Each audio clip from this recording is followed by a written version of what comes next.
CNN Breaking News. And we've just received a statement from President Obama on the historic developments in Egypt today, the removal of the Egyptian President Mohammed Morsi. It's a carefully written out statement. I'm going to read it to our viewers here in the United States and around the world. The statement from the President of the United States, Barack Obama.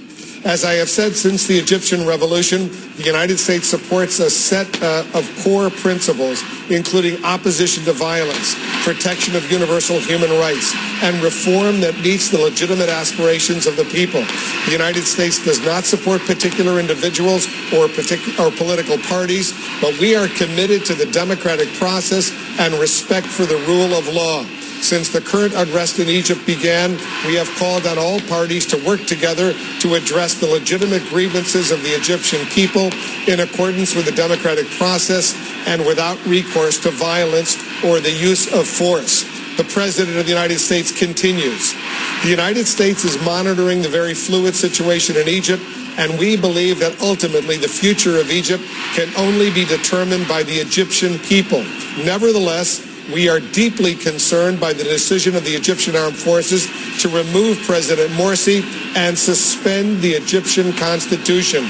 We now call on the Egyptian military to move quickly and responsibly to return full authority back to a democratically elected civilian government as soon as possible through an inclusive and transparent process, and to avoid any arbitrary arrests of President Morsi and his supporters.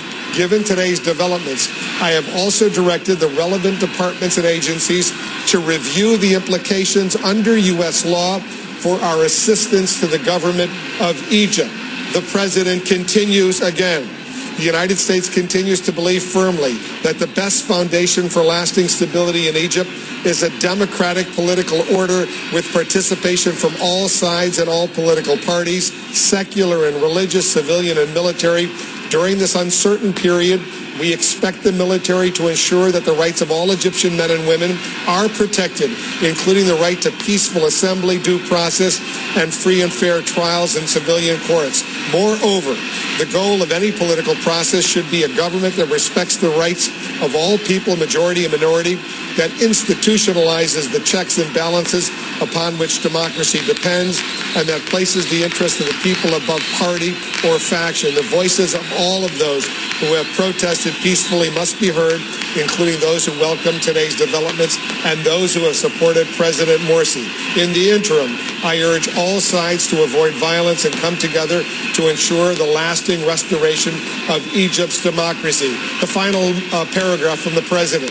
No transition to democracy comes without difficulty, but in the end, it must stay true to the will of the people. An honest, capable, and responsible government is what ordinary Egyptians seek and what they deserve. The long-standing partnership between the United States and Egypt is based on shared interests and values, and we will continue to work with the Egyptian people to ensure that Egypt's transition to democracy succeeds. A very significant statement from the President of the United States.